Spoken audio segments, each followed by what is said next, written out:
Всем привет, с вами Тёма, я покажу вам компактный камин. Нормальный шаг, и у нас он делается очень легко.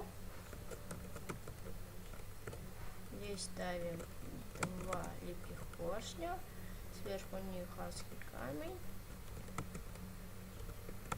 Потом ставим здесь 3 любых блока и на них redstone, сюда красный факел. Потом возле липких поршней ставим 3 блока и ложим опять redstone. И наш камин готов. Нажимаем, выключаем. Подписывайтесь, ставьте лайки. С вами был Тёма. Всем удачи, всем пока.